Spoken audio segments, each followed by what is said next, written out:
Many of us know right now that we need to get something done, but we're putting it off and we refuse to ask for help. Today, I'm going to be sharing some useful tips on how to stop procrastinating and get shit done in 2021.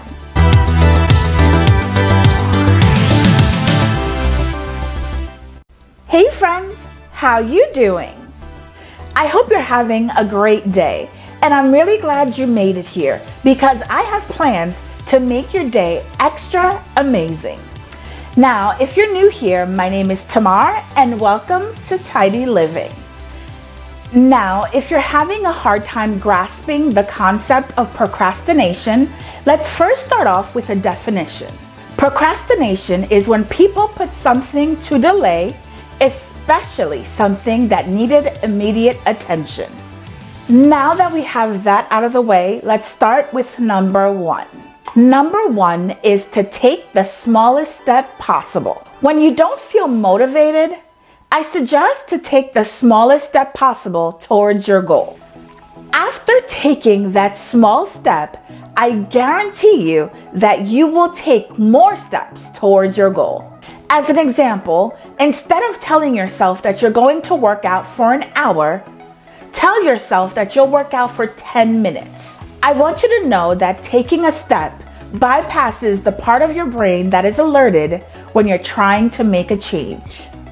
Number two, identify a positive outcome from your action.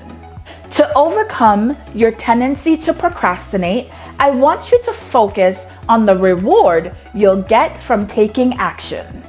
Now, this assumes that the outcome is something that you want.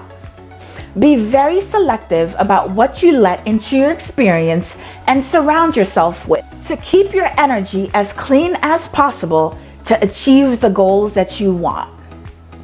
Number three, give yourself a hard deadline and then schedule it. The best way to overcome a natural tendency to procrastinate is to create a hard deadline for yourself and then put it on the calendar. Having a scheduled deadline that you commit to will make it easier to get your tasks completed. Make sure to treat the deadline just as if your boss had created it. And then you must honor it the same way that you would if your boss was waiting for you to complete this task. Number four, I want you to be kind to yourself. Forgive yourself. If you have the tendency to label yourself as a procrastinator, make your first effort to drop the name calling. For whatever your past experiences has been, refocus on doing 5% more towards your goal. And give yourself permission to be human at the same time. Okay, so let's move on to number five. I want you to understand the underlying reasons why you're procrastinating. Become a detective or a scientist about your pattern of procrastinating by noticing your thoughts, your feelings, your emotions, and the situation when you feel like procrastinating. I want you to write these down. Oftentimes, perfectionism, which we may experience as anxiety, underlies the tendency to postpone action. Once you understand your patterns, you can hold yourself accountable in a positive and self-compassionate way. Okay, so now we move on to number six. I want you to shut off your phone and set a timer. So before we move on, I want you to come in a little closer. I have a little secret for you. Making it happen is literally as easy as setting an intention and then shutting off tempting interruptions. I personally broke this habit permanently 7 years ago. And it was through the simple act of putting up a do not disturb sign, shutting off my phone, and setting up a reasonable time limit to get through my to-do list. Remember, this is just another muscle to strengthen. So just set the scene to make focusing possible. Number 7, I want you to get an accountability partner. To be accountable to another person helps us both personally and professionally. Many of us know right now that we need to get something done, but we're putting it off and we refuse to ask for help. I suggest asking for help and letting the other person know that you will do the same for them. Accountability implies commitment, that you not only let yourself down, but also the other person. So go ahead, find yourself a partner that can help you overcome procrastination. Number 8, give yourself a reward for every task you complete. Now, this might come as a surprise to most of you, but I used to be a big-time procrastinator. Well, that was until I found a way to make it interesting. What I did was to make a list of everything I needed to do for that day, but the interesting part was I did the things that were hardest first.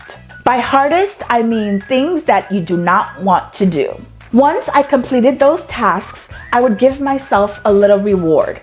And a reward for me is watching Netflix or watching some reality TV.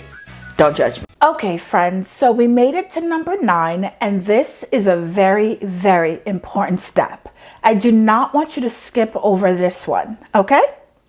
So number 9, I want you to schedule and stick to procrastination time in your schedule. Yes, yes. I want you to actually schedule in some time to procrastinate. Go to your calendar and schedule it. Do it now. Well, after this video. But I want you to take some time and really schedule some time in your calendar to walk your dog, clean your desk, do nothing, lay on the couch, anything that doesn't require any work at all.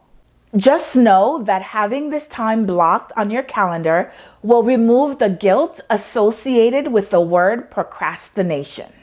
A refreshed mind is a productive mind. Now, number 10 is to set a few daily non-negotiables. It's important to prepare for those times that you're just not going to feel like doing any task. I find that it is very important to plan for those days that we just do not feel like completing any tasks at all. And this is where creating a few non-negotiables come into play. A daily non-negotiable is something that you commit to doing no matter what. It's something that you don't even have to think about because you've already committed to doing it every single day. This is going to sound super cliche, but my daily non-negotiables are A, to wake up and meditate. Yes, I do this every day. And 2 is to journal. I do this every single morning. Those are my 2 non-negotiables. I can do them from my bed. I can do them from the couch, but they are my non-negotiables and they must be done every single day. And like I said, I don't even think about it because they are the 2 things that I really commit to doing every single day.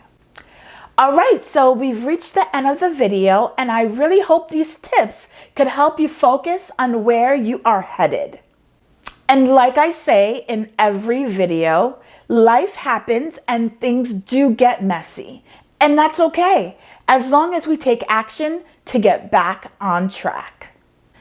Okay, so don't forget to follow me on Facebook and Instagram, hit the smash button to subscribe, and hit the little notification bell to get updated on all of my videos every single week. Thanks for watching.